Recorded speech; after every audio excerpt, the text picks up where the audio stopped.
empezar con una breve introducción sobre lo que es calidad. Ahí tenemos la fuente de la guía de contratista para la construcción del concreto de calidad de la American Society of Concrete Contractors. Una construcción de concreto de calidad se obtiene cuando los estamentos administrativos insisten en la calidad de todos los empleados, saben qué es lo que se espera de ellos. Nos parece relevante un poco compartir esto porque la calidad no es cuestión de una persona o dos, ¿no? Sino se busca siempre el trabajo en equipo de todos los que están involucrados en la obra. Cuando todos conocen que el objetivo es tener una construcción de calidad, es más fácil llevar a cabo estos conceptos, ¿no? También mencionamos un poco que la calidad consiste o se logra cuando cada persona la han entrenado adecuadamente. Por ello es muy importante contribuir con la capacitación de cada uno de nosotros y siempre fomentar un poco la lectura y estar en constante actualización, ¿no? En el caso de los estudiantes, pues, o esas conferencias que justamente tienen la finalidad de compartir un poco el conocimiento, nos permiten a cada uno de nosotros ir capacitándonos y aprender un poco más, ¿no? Con ello también vamos logrando la calidad. Y otro de los conceptos que nos gusta también en cuanto a calidad, o que sacamos o rescatamos de esta guía, es que un contratista puede escoger entre dos opciones con relación a la calidad. La primera opción es incurrir en un costo conocido de un sistema de control de calidad para lograr una calidad adecuada. Muchas veces cuando se le selecciona algún insumo, se selecciona algún proceso constructivo o se definen los alcances del proyecto, puede ser que al inicio de repente el costo de algunas soluciones sea un poco más elevado, ¿no? Pero ya tú sabes que invirtiendo en este costo más elevado vas a obtener una mejor calidad. Sin embargo, hay la opción 2, ¿no? Que no invertimos o no prevenimos lo suficiente, ¿no? Entonces asumimos los costos desconocidos que nos puedan ocasionar estos trabajos de una calidad deficiente, ¿no? Las reparaciones cuando no escogemos los insumos adecuados, ¿no? Todo ello va sumando un costo y no los conoces al momento de que tú haces la definición del proyecto, los conoces cuando ya estás en ejecución y suelen ser de costo más elevado, ¿no? Ya para entrar un poco en el tema, acá les comparto algunas fotografías de lo que son las patologías comunes que vemos en obra, ¿no? Como son estas fisuras de contracción plástica, que es en una obra acá cerca de Lima, que tenía pues elevadas temperaturas y al poco tiempo de vaciado pues ya se presentaron las fisuras. También tenemos los inconvenientes como esta en la derecha, una junta fría en obra, que sucede por la interrupción del vaciado, ¿no? Otras patologías como las famosas cangrejeras, ¿no? A causa de una inadecuada consolidación del material, o también un adecuado slam para la congestión de acero, las armaduras, y vamos a ahondar un poco más en ello, o las famosas bolonerías que se ven en el concreto. Entonces, la calidad en cuanto a los costos directos e indirectos de un trabajo de mala calidad pueden ser muy altos y podemos llegar a hacer trabajos inaceptables, ¿no? Hay que reemplazar, hay que programar, involucra más gente, más mano de obra, tiempo extra por parte de los ingenieros de campo, ¿no? Y todo eso se traduce en costos que van a ir sumándose y van a generar un sobrecosto o los costos de no calidad conocidos en los proyectos, ¿no? Acá tenemos un caso introductorio donde vamos a poder observar distintas patologías, ¿no? Esta es una planta de tratamiento de aguas residuales. Tenía cangrejeras, tenía fisuras y tenía juntas, ¿no? El tratamiento de las cangrejeras sumado a las fisuras, sumado a las juntas, da un costo adicional a lo ya contemplado como parte del proceso de impermeabilización de esta planta de tratamiento de aguas residuales, ¿no? Entonces, al final se tuvo que realizar esta impermeabilización y por tanto, pues, incrementó el costo de lo que iba a ser una simple impermeabilización a una impermeabilización más reparaciones, ¿no? Entonces, aparte, una mala calidad significa un cliente insatisfecho, ¿no? O sea, yo como constructor entrego un proyecto a mi cliente, ¿no? Y el cliente, si me observa muchos problemas, que de repente no se detectan al inicio, sino se detectan después, ¿no? Los famosos postventas, generan también, aparte de los costos extras, un descontento por parte del cliente. Y el cliente lo va a comentar pues, a su amigo, a su compañero, etcétera, ¿no? Entonces, es un costo que ya no se puede cuantificar, pero definitivamente la imagen va a repercutir pues, en futuras contrataciones, en las ventas, ¿no? de los entregables que yo realice, ¿no? Entonces, una mala calidad también implica un cliente insatisfecho, ¿no? Y también es un costo de repente que no se menciona, que es oculto, pero se difunde, ¿no?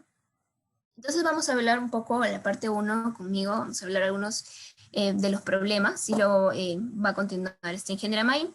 El primer problema que queremos compartir es acerca de las cangrejeras, ¿no? Tenemos acá la guía de que nos permite tener algunas definiciones, la guía 116 de la CEI. Las cangrejeras son vacíos que quedan en el concreto debido a que el mortero no llena completamente los espacios entre las partículas de agregado grueso, ¿no? Vemos acá diferentes proyectos con diferentes cangrejeras, y definitivamente es todo un proceso, aparte del que ya habías contemplado en tu tren de actividades, es un retraso, retirar el material que está desmenuzable, ¿no? Más mano de obra, más reparaciones, entonces son costos que no deberíamos asumir. Entonces, para siempre trabajar la parte preventiva es bueno determinar las causas por las cuales suceden este tipo de inconvenientes, ¿no? Una de las causas es la distribución de cero de refuerzo, ¿no? A veces cuando existe una alta congestión y una poca separación entre las varillas, hay más riesgo de que estas cangrejeras aparezcan. ¿Cuál es la solución? Pues definir emplear vibradores con menor diámetro, entre otras opciones, ¿no? Otra de las causas principales es la geometría de la sección, ¿no? Cuando hay elementos muy delgados o cuando hay cambios bruscos. En la mano derecha vemos una foto donde existe un cambio de sección. Y este es un problema muy común en las obras, porque en las ventanas, sobre todo, ¿no? Se genera de que vas de un elemento vertical y acá a la horizontal. Normalmente el concreto, si no es muy fluido, no alcanza al tope del encofrado, se quedan vacíos y luego pues hay que volver a resanar, ¿no? Este es un proyecto también que vimos al sur del país, ¿no? Que tenía o era muy repetitivo este inconveniente, ¿no? Con el tiempo pues se fue solucionando, trabajando para estos elementos. La ventaja de este proyecto es que tenía planta propia y pudo modificar el slam. Definíamos un slam especial para este tipo de elementos y de tal manera que estos inconvenientes se eliminaron por completo, ¿no? Está el acceso restringido para el vibrador, ¿no? Muchas veces también hemos visto que existe un error en la elección del diámetro del cabezal, ¿no? Sabemos que la separación es de alguna determinada dimensión, ¿no? Y se emplean cabezales de diámetro muy amplio, ¿no?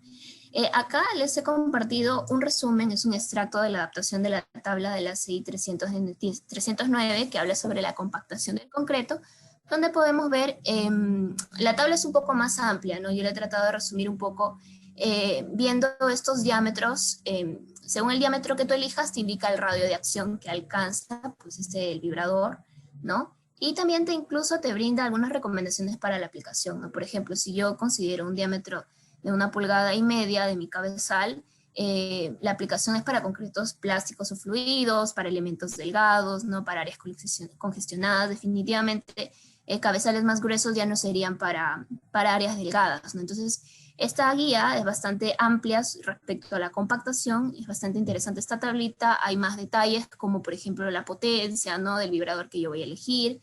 Entonces, los invitaría un poco a revisar ello también, ¿no?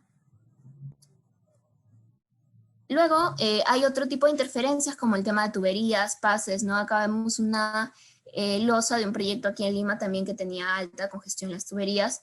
Es importante también contemplar la congestión en la elección del slam que yo voy a emplear en obra, ¿no? A veces puede sonar un poco obvio, pero es de las cosas que más se descuidan en los proyectos que hemos podido observar, ¿no? Inconvenientes del vibrado. El vibrado es una de las actividades más importantes en cuanto a la colocación del concreto, ¿no? Es una de las principales porque me previene la aparición de ciertas patologías. Ya les había adelantado en la anterior lámina que hay toda una guía, ¿no? De la ACI que habla sobre la consolidación.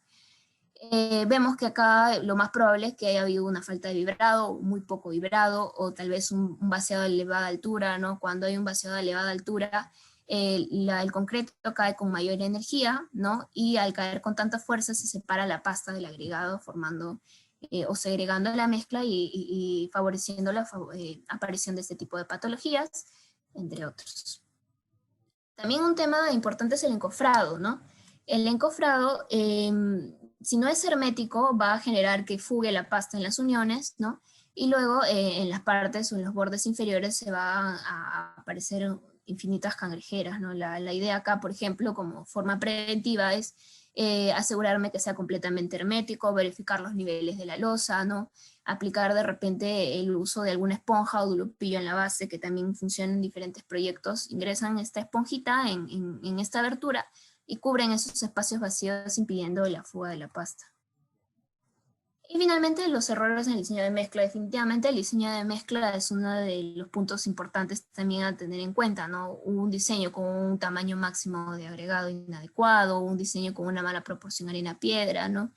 No me va a permitir mezclas con la suficiente cohesión o plasticidad necesarias para que yo pueda yo pueda tener los acabados que busco, o por más buen equipo, o cuadrilla, o encargado de vibrar que tenga, pues me va a favorecer, bueno, va a influir más en la aparición de estas patologías, ¿no? Entonces, acá hay algunas recomendaciones también de algunos manuales que podemos extraer, ¿no? Para elementos verticales el uso de slam. Acostumbrémonos ya, o ya se ha vuelto más común en los últimos años emplear slams más elevados en el caso de los muros, ¿no? Slams más elevados traen diferentes beneficios, desde reducir el número de miembros en la cuadrilla, desde, pues, toma menos tiempo, ¿no? Mejores acabados porque se reducen las cangrejeras, y los mejores acabados también se traducen en menores tiempos en las siguientes cuadrillas que dan los acabados, porque ya no hay que tú asignes a una persona netamente para que haga reparaciones, entre otros, ¿no? Y en elementos horizontales, pues se pueden manejar slams menores, porque no hay tanta congestión, porque se puede, pues, eh, se puede emplear estas mezclas menos fluidas, ¿no? Entonces, debe revisarse el tema del vibrado y sobre todo el manual. Yo debo conocer el equipo que tengo, ¿no? Debo conocer cuál es mi radio de acción. Si mi radio de acción es bajo, los puntos de inserción del vibrador son más cercanos. Si mi radio de acción es más amplio, los puntos de inserción del vibrador son más amplios, ¿no? Entonces, hay que conocer también los equipos que yo venga a usar en campo. Esta es una imagen interesante sobre la revisión de la forma de falla del concreto. Normalmente cuando hacemos el ensayo del slam, nos delimitamos nada más a observar el slam con el que obtenemos en campo, ¿no? Y no observamos el concreto, ¿no? También es muy importante que yo me acostumbre a observar mi concreto. Es muy diferente el concreto del extremo izquierdo al de la derecha, porque yo puedo observar en la falla tipo normal, ¿no? Estas tres clasificaciones se daban en una norma antigua, ahora ya no lo figura, pero nosotros los traemos siempre porque, a pesar de que no está normado, me permite diferenciar qué concreto estoy empleando, ¿no? El de la izquierda yo veo que tiene una buena distribución de los agregados, ¿no? Veo que incluso hay una circunferencia en la superficie superior, ¿no?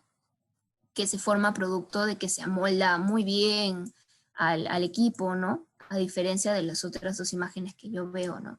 Acá tenemos la famosa falla por corte y la de derrumbamiento, que es la más crítica, porque podemos observar que en la parte de arriba pues se acumulan los agregados gruesos y en la parte de los extremos están estos famosos halos, ¿no? de lechada, ¿no? Entonces, si ya de por sí mi concreto está saliendo así de planta o me llega así, pues definitivamente es lo que me va a pasar o se va a ver reflejado durante mi proceso de colocación. Va a segregar mi mezcla y va a ser mucho más difícil que yo obtenga un adecuado acabado, ¿no? Incluso, bueno, la norma dice, no, si tienes falla de tipo corte tras repetir el ensayo 2 veces, entonces es un indicador de que el concreto carece de la plasticidad y cohesión necesaria para la validez del ensayo, ¿no? Entonces, ya te dan unas nociones o unos alcances, ¿no?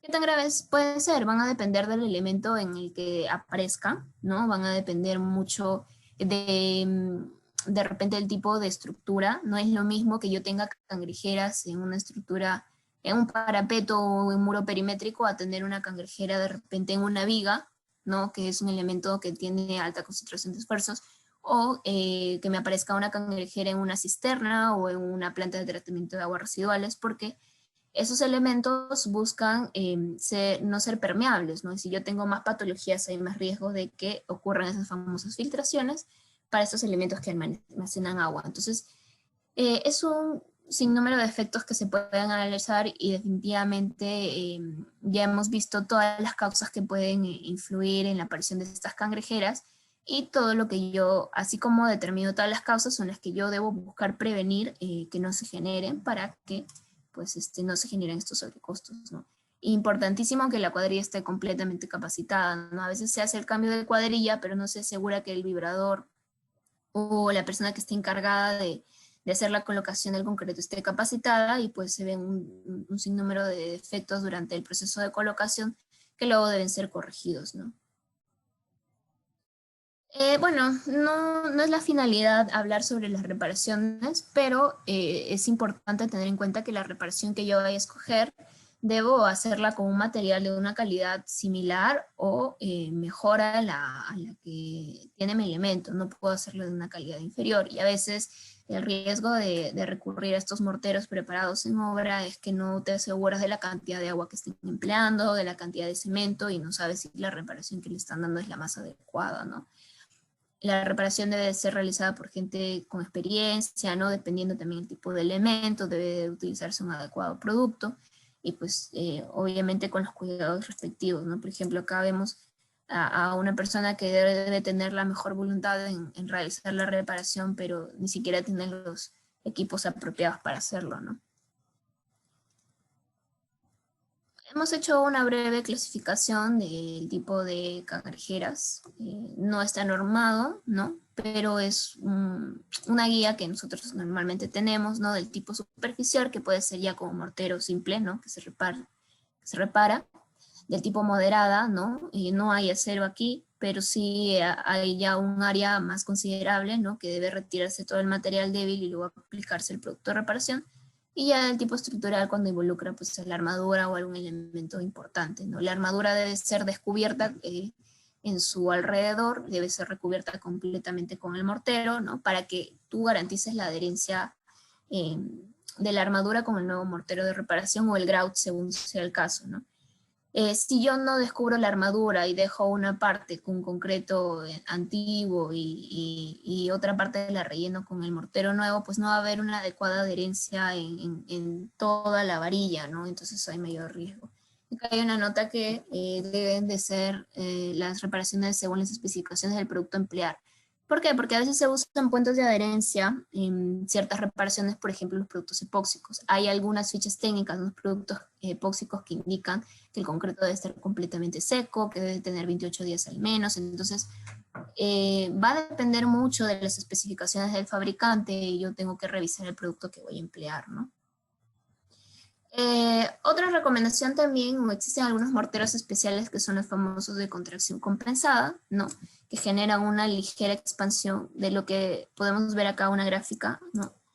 De un concreto, bueno, esto es de concretos, ¿no? Pero lo tomamos como referencia para morteros. No es que sea el mismo comportamiento, pero lo vamos a tomar referencialmente, ¿no? Tiene su comportamiento normal al inicio y luego en el tiempo se contrae, ¿no? A diferencia de un mortero, un concreto, perdón, de contracción compensada, genera una expansión ligera al inicio para que en el tiempo se recupere y regrese a su estado normal. ¿Por qué es importante? Porque si fuera el caso de abajo, que el material se contrae, yo hago mi reparación al inicio, ¿no? Y en el tiempo, al contraerse, se van a generar estos esfuerzos que generan pues, la aparición de fisuras u oquedades alrededor del elemento reparado, ¿no?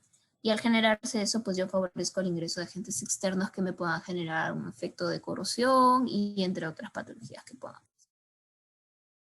Esta es una tabla breve, ¿no? Que nos proporcionó uno de nuestros clientes, ¿no? Un costo referencial de lo que suele ser aplicar 5 sacos de mortero de reparación. Estamos hablando de 2.350 soles más o menos, ¿no? Aproximado.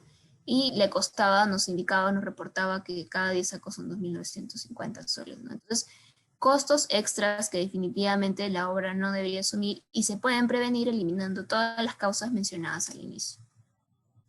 Siguiente inconveniente, vemos el problema de fisuras por contracción plástica, ¿no?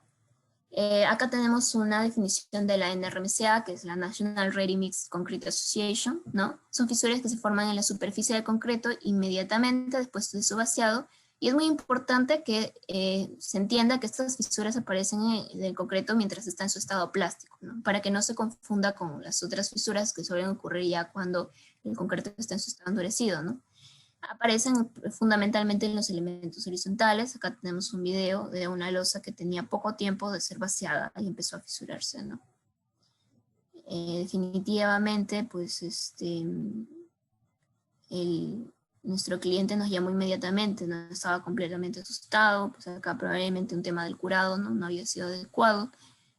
Cuando indagamos un poco el proceso, ¿no? Había alta velocidad de viento, el curado empezó un poco tarde, entonces ya son factores que se van viendo que se pudieran haber prevenido, ¿no? Entonces, eh, por ejemplo, ¿no? Si estamos hablando de un elemento, una estructura hidráulica, definitivamente que hay que tratar estas fisuras, va a depender del espesor, entre otras consideraciones. Bueno, acá tenemos una gráfica de un poco de lo que explica el principio, ¿no? Estas fisuras ocurren cuando el agua de la superficie se evapora más rápidamente que el aparecimiento del sangrado o la famosa exudación. Veamos acá. Tenemos una gráfica. El concreto tiene cierta contenido de agua, ¿no? Hay factores que pueden influenciar en su secado parcial, es decir, en la parte superior del elemento, ¿no? Como por ejemplo el viento, ¿no? El sol, ¿no? Diferentes factores climáticos que pueden generar el secado parcial de esta superficie de concreto. Al generar este secado parcial se van a generar unos esfuerzos de tensión en la superficie, ¿no? Y sabemos que el concreto no soporta bien estos esfuerzos de tensión, lo que va a provocar la aparición de estas fisuras, ¿no? Entonces hay una pérdida de resistencia y se genera la fisuración plástica, ¿no? Acá vemos también otro gráfico que nos puede ayudar. El agua de exudación va avanzando, ¿no? Tiene una velocidad de exudación también en concreto, ¿no?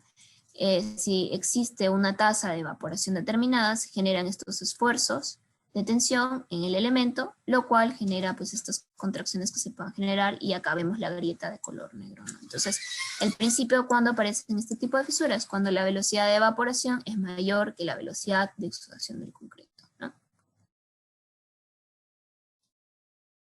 Acá también hemos recopilado algunas fotografías de cómo son las formas típicas de las fisuras por contracción plástica. Está en el caso cuando son perpendiculares entre sí. No vemos en la imagen derecha, ¿no? Una fisura horizontal y otra vertical, y se traduce, pues acá vemos una más referencial, ¿no? De lo que se puede ver en campo.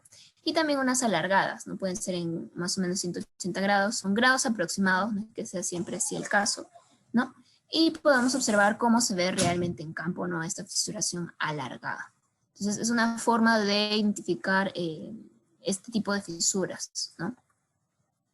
Aparte de que sucedan en el estado plástico. Entonces, ¿cuáles son las condiciones que aumentan la posibilidad de que esta evaporación se acelere, ¿no? Que esta velocidad de evaporación sea mayor? Pues básicamente pueden ser los factores climáticos como la temperatura del aire, ¿no? Una baja humedad relativa, también la temperatura misma del concreto. Si yo tengo concretos con mayor temperatura, van a favorecer ese secado violento de la superficie, ¿no? Alta velocidad del viento. Entonces, no solamente dependen del clima, también dependen de las condiciones del concreto, o cualquier condición que me pueda generar o acelerar la evaporación del agua de exudación que tiene mi concreto, ¿no? Eh, Acá hay un homograma, ¿no? Es bastante interesante, de la guía ACI 308, que también nos hemos permitido compartir. Estamos tratando de compartir varias cosas de la guía ACI, estamos dando una conferencia para la ACI, ¿no? Acá nos invita al uso de este nomograma, ¿no? Donde ingreso yo con la temperatura del aire, luego intersecto en la humedad relativa, voy avanzando hacia la temperatura del concreto, vamos a aumentar un poquito acá, avanzo la temperatura del concreto, por ejemplo acá estamos en 16 grados centígrados, ¿no? Voy bajando a la velocidad del viento, que yo me puedo ir midiendo en campo, todo esto se mide con algunos equipos, y determino la tasa de evaporación. ¿Para qué me sirve la tasa de evaporación? Indican que si es mayor a 0.2 es más probable el riesgo de fisuración, y mayor a 0.1 hay bastante potencial, ¿no? Entonces, cuando voy a depender mucho más de mi curado cuando sea más de 0.2. De hecho, debo estar bien atento al momento en que yo voy a iniciar el proceso de curado de la estructura, ¿no? Y me permite estar alerta, estar atento, prevenir este tipo de fisuras, ¿no? Habíamos mencionado un poco al inicio, siempre trabajar preventivamente, ¿no? Entonces, según el ACI 224, ¿no? Las fisuras cuyo espesor sean mayores a 0,41 milímetros para elementos convencionales deben recibir algún tipo de tratamiento. Esto va a depender mucho del tipo de elemento que yo estoy estudiando. Por ejemplo, estructuras hidráulicas tienen otro espesor para el cual las fisuras deben de ser tratadas, ¿no? Entonces, es importante también cuando yo vea la aparición de mis fisuras, conocer el espesor, conocer si es pasante o no lo es, ¿no? Ver también el comportamiento, aparte de las causas que lo hayan generado, ¿no? Por ejemplo, en el caso de las fisuras en estacionamientos, en lugares como el sur del país, que hemos tenido la oportunidad también de ver algunos proyectos, que es muy común las lluvias, es más delicado porque se generan estas filtraciones, ¿no? Los vehículos que están en la parte de abajo se van a quejar de que sus vehículos son humedecidos, ¿no? Y bueno, pues vienen costos extras por las famosas filtraciones, ¿no? Esta patología normalmente no genera problemas en el desempeño del concreto, ¿no? Sino también tenemos un extracto de la guía del contratista para la construcción, ¿no? En concreto de calidad, ¿no? Esta guía americana, que también nos dice, no es necesario su tratamiento, pero hay algunas excepciones que hay que hacer, como en el caso de los estacionamientos, como ya les había brindado el ejemplo, ¿no? Los techos del último piso, ¿no? En lugares de zonas de lluvia, ¿no? También es importante, pues, ya la aparición de estas fisuras porque pueden generar estas filtraciones, ¿no? Y las cisternas o elementos hidráulicos, ¿no? Que también es importante cuidar que el elemento no sea permeable, ¿no? Para garantizar un adecuado almacenamiento del agua. Eh, ¿Cuál es el costo que va a generar esto? Pues la inyección, ¿no? El proceso de inyección para su solución, ¿no? Ahí depende del elemento, hay métodos que son inyecciones epóxicas, ¿no? Hay otros que recurren a productos acrílicos, ¿no? Dependerá del elemento, dependerá de la característica de la fisura, ¿no? Diferentes factores. Los costos van a depender mucho del tipo de reparación que se dan. Normalmente las inyecciones epóxicas suelen estar en el orden, si no me equivoco, de más de 190 soles el metro lineal. Entonces, imagínense todos estos elementos que son continuos, largos y tienen fisuras de longitudes considerables, el costo que puede repercutir, ¿no? ¿Cuáles son las precauciones, no? Lo que yo puedo hacer. Pues primero, controlar la temperatura del concreto, ¿no? Hay proyectos en los que hemos podido visitar que no controlan la temperatura del concreto a pesar de ser en el norte del país, como Piura, ¿no? Chiclayo, ¿no? Que yo sé que tengo una alta temperatura, debo cuidar con mucha más razón la temperatura del concreto, porque mientras más alta sea, yo más voy a depender de eh, las técnicas o las herramientas que yo utilice para prevenir la aparición de estas fisuras. Otra de las técnicas que recomiendan, pues estas son recomendaciones de la NRMCA, ¿no? Humedecer los encofrados, ¿no? Un adecuado curado. También existen algunos productos llamados retenedores de evaporación, que son como una especie de membrana que se aplica, un polvillo que se diluye en agua, que se aplica en la superficie y forma una especie de membrana y impide la evaporación violenta del agua de la estructura, ¿no? También está el contemplar el uso de microfibras de polipropileno, también previene pues, la aparición de estas fisuras de contracción plástica. El control de la temperatura del concreto, ¿no? La norma te indica que la temperatura del concreto no debería ser mayor de 32 grados centígrados. Te dice que si son más de 32 grados centígrados se deben de tomar las medidas adecuadas para proteger el concreto.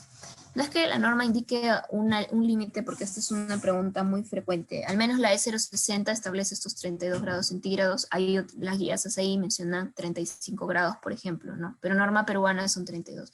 No es que haya 32 y ya yo no puedo usar el concreto, ¿no? Sino que yo tengo que tomar las herramientas o las medidas necesarias para evitar la aparición de patologías. Incluso la norma te dice que si superan estos 32 hay más riesgos, ¿no? De la aparición de juntas frías, de la pérdida de asentamiento, ¿no? Entonces, es por ello que hay un límite que se puede controlar, sí, como, pues humedeciendo los agregados, ¿no? Emplear agua con menor temperatura de repente, ¿no?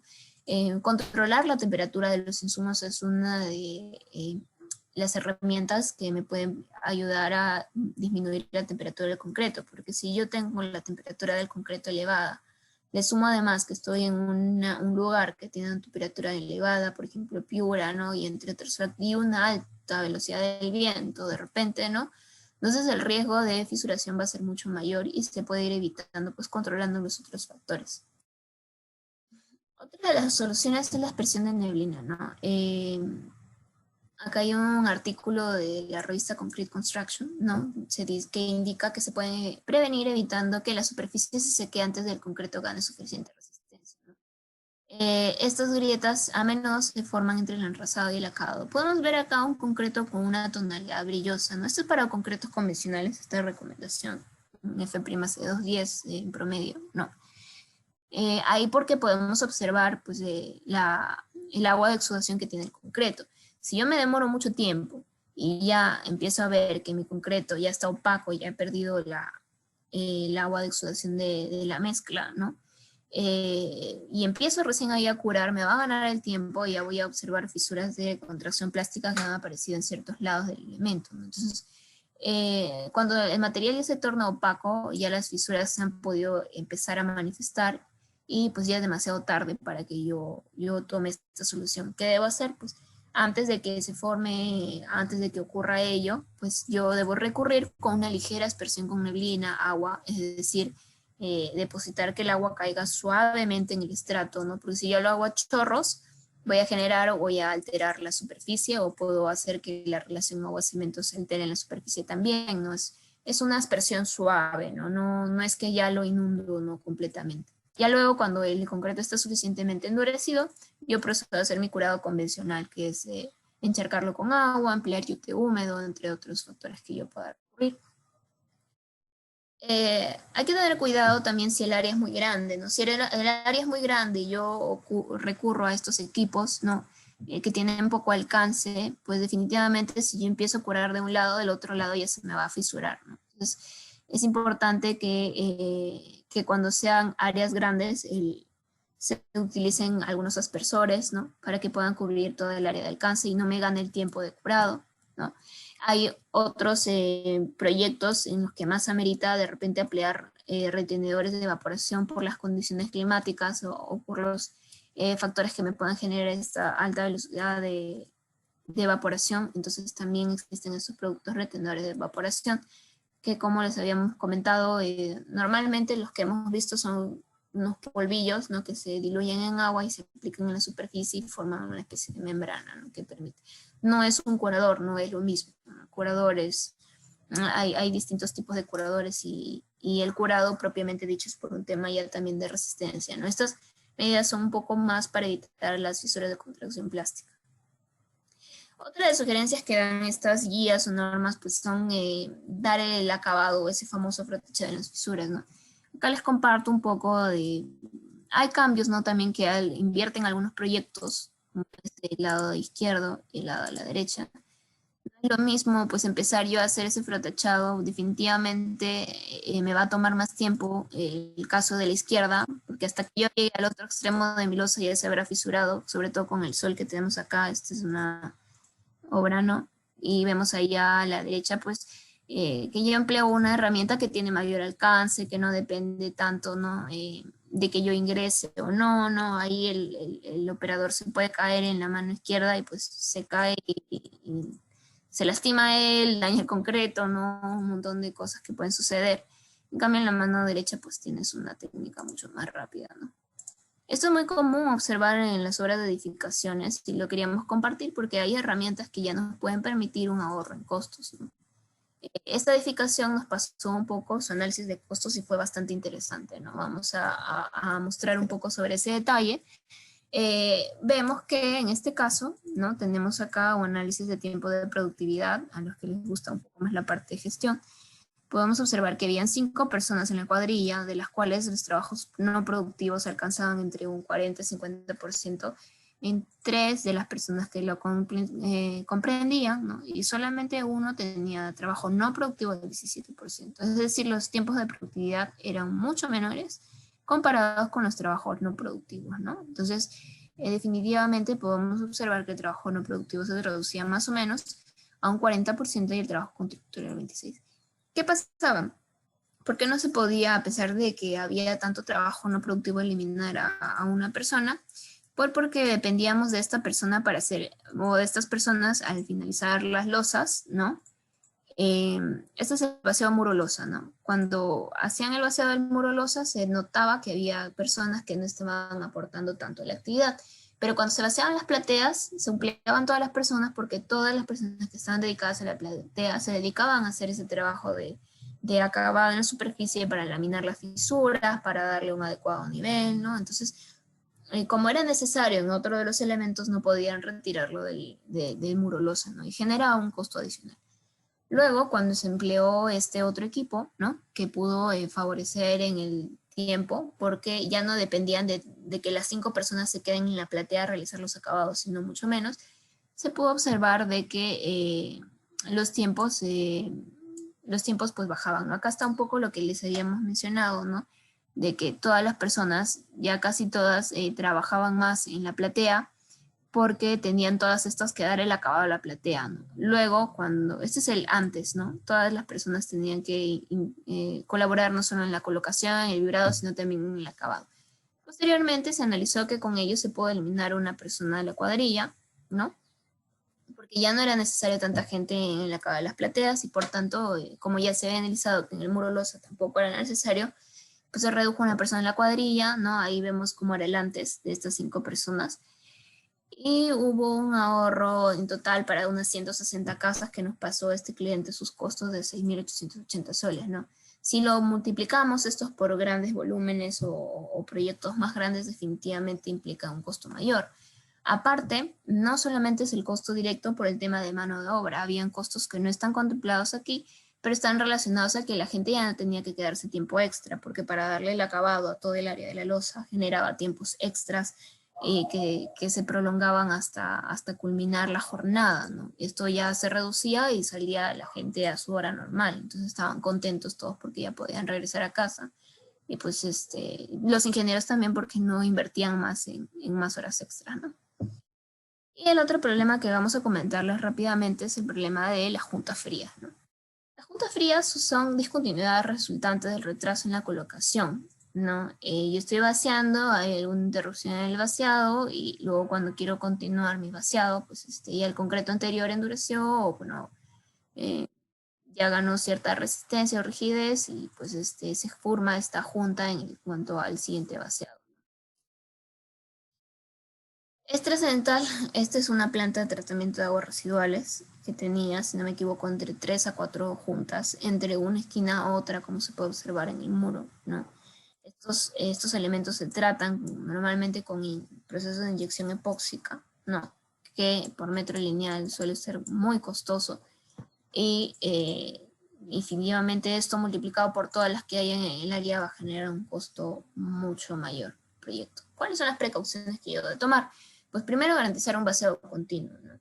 Yo debo conocer cuál es el rendimiento de mi cuadrilla. Si yo sé que mi cuadrilla se demora 50 minutos en vaciar un mixer, no puedo pedir que el mixer venga con una frecuencia de 15 minutos, porque el siguiente mixer va a estar esperando a que la anterior cuadrilla termine de vaciar para recién colocar el concreto que tiene el mixer. Entonces, yo debo garantizar que mi tiempo de frecuencia entre colocación de concreto sea el adecuado, según yo considero es mi proceso constructivo, según como yo veo que es mi cuadrilla, ¿no? Tener en cuenta también las temperaturas de vaciado. Si son temperaturas muy altas o el concreto está a una temperatura muy elevada, probablemente el secado vaya a ser más violento, ¿no? Y si sumado a eso yo tengo alguna interrupción, el mixer no llegase, entre otros factores, también hay más riesgo de la aparición de estas famosas juntas frías. Considerar el uso de aditivos plastificantes con retardo. Cuando tenemos proyectos que observamos, ¿no? De edificaciones, proyectos convencionales, que nosotros contemplamos, que disponen o se abastecen también de concreto con mixer, ¿no? Y están ubicados a una distancia alejada de la planta, más el tráfico que conocemos, por ejemplo, acá en el caso de Lima, pues se genera también más ese riesgo, ¿no? Y cuando no uso yo un plastificante con retardo, pues el concreto va a caer o va a perder slam más rápido. Y al perder slam más rápido, el concreto que me llegue me va a ser más difícil de colocar o probablemente el que yo haya colocado endureció más rápido, ¿no? Y se forma otra vez esa famosa junta fría. Y otra cosa es el vibrado homogéneo, ¿no? Si yo no me aseguro de que mi vibrado, por ejemplo, penetre la capa anterior y simplemente coloco las capas o descuido el vibrado, va a también aparecer esas famosas juntas frías. Entonces, todos esos 4 puntos son los que yo debo cuidar y entre otros, ¿no? El Centro de Tecnología de Cemento y Concreto de CEMEX también te propone algunos métodos de solución para, en el caso de que tú tengas una interrupción, que tu mixer no llegue, que se malogró tu planta, ¿no? Y tengas que esperar un poco en la producción. ¿Qué puedes hacer para solucionar este inconveniente? Pues Y te aconsejan, ¿no?, que puedes revibrar el concreto cada 15 minutos más o menos según las condiciones que tú tengas en obra. Esto, claro, mientras el concreto esté todavía en su estado plástico. Si yo observo que está endureciendo, ya no aplica esta recomendación, ¿no? Una vez que se aproxime el tiempo de fraguado, se debe interrumpir la vibración, ¿no? Ya se debe dejar y se debe preparar la superficie para recibir el siguiente concreto, ¿no? Entonces, si yo ya veo que está endureciendo, ya esta recomendación no aplica, pero mientras esté en estado plástico, yo puedo revibrar este concreto, ¿no? Para activarlo coloquialmente diciéndolo, ¿no? Otro error muy común también es que cuando llega el concreto y dicen los maestros de obra, ¿no? No, es que ya estoy contra el tiempo y lo que quiero es terminar porque ya me ganó el tiempo, y vacían toda la capa que queda completamente, ¿no? Y al vaciar toda la capa que queda completamente en toda la altura, como vemos acá en la mano derecha, definitivamente el vibrador que va a ingresar en la mano derecha no va a penetrar toda la altura del muro, ¿no? Entonces se va a evitar o no va a permitir que se recupere esa unidad en cuanto al concreto anterior con el concreto nuevo. Lo más recomendable es vaciar una capa pequeña, ¿no? Si el concreto anterior aún está fresco, ¿no? Vaciar una capa pequeña e insertar el vibrador y que penetre la capa anterior. De esta manera yo puedo recuperar un poco la estructura, ¿no? Y ya después de que yo haya vaciado esa capa pequeña y haya vibrado y haya asegurado de que yo haya recuperado ese monolitismo, puedo continuar con el espesor de capa normal que estoy acostumbrado. Si yo vacío todo de golpe, mi vibrador no va a penetrar mi capa anterior y por lo tanto me va a generar la aparición de esta junta fría. Esto es en muros. Lo mismo para las losas. También pasa de que empiezan vaciando pues el concreto, ¿no? La recomendación es, por ejemplo, esto es aproximado, ¿no? Dejo unos 30 centímetros con una especie de ángulo. Esto pasa más en algunos proyectos en el norte donde están alejados un poco de planta, ¿no? Que el mixer tarda un poco más en llegar. O también acá en Lima, ¿no? Cuando estás alejado de la ciudad o por el tema de tráfico, que es muy común. Tú tienes ahí tu concreto antiguo esperando la colocación de tu concreto nuevo, ¿no? Le das cierta pendiente, no lo vacías de golpe todo, sino vacías unos 30 centímetros de capa, ¿no? De ancho, digámoslo así. No toda la losa de golpe, no corramos, ¿no? Toda ese franja de concreto antiguo con el nuevo se vacía un ancho pequeño, ¿no? Un ancho pequeño, y luego se inserta el vibrador de tal manera que penetre el concreto anterior. Lo vamos a ver un poco más práctico de esta manera. Este es un caso de un proyecto que teníamos en el norte, que estábamos asesorando. Ellos vaciaban primero los muros y luego la losa. Se observa que cuando terminaban de vaciar los muros quedaban estos restos en los bordes de la losa, ¿no? Que se ven en el perímetro de la losa, ¿no? Y el mixer demoraba un poco en llegar en ese caso, ¿no?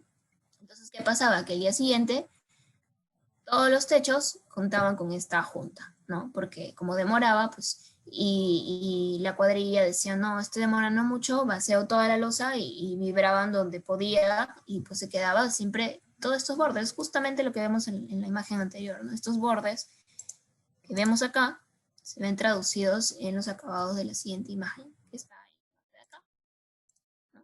Todo esto. Y es una ciudad que llueve, era un lugar que llovía, entonces gastaban más en impermeabilización por el tema de que tenían que hacer toda una reparación, más mano de obra, entre otros factores. Se dio esta recomendación, ¿no? Y se ve acá ya la solución, los techos ya habían eliminado este inconveniente.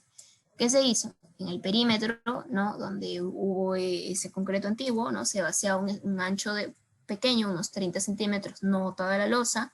Se aseguraba, o nos aseguramos que el personal encargado del vibrado penetre la capa anterior, ¿no? Esto obviamente mientras el concreto esté en estado fresco, ¿no? Si ya endureció, definitivamente el comportamiento no va a ser el mismo, ni la solución tampoco, ¿no?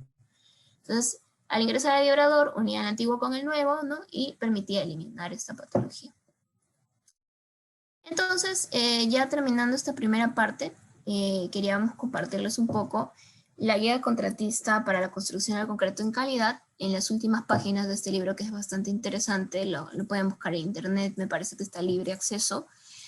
Tiene un resumen, una tabla de resumen de un sinnúmero de problemas que yo puedo encontrar en obra, ¿no? Y te brinda las causas y los métodos preventivos o correctivos que yo puedo tomar, ¿no?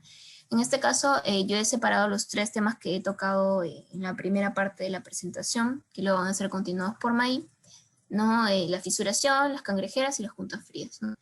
La fisuración, en conclusión, sucede por una evaporación rápida del agua, ¿no? Principalmente por viento, baja humedad, también puede ser por la temperatura del concreto, ¿no? Y las soluciones o las prevenciones, en conclusión, pueden ser rociar con niebla, ¿no? El agua al momento del acabado, inducir más agua en la superficie, reducir el agua mezclado, de repente alguna protección contra viento, ¿no? Hay algunos proyectos que usan algunas barreras contra viento que también permiten que esa velocidad disminuya y esa velocidad de evaporación no sea tan violenta, entre otras herramientas.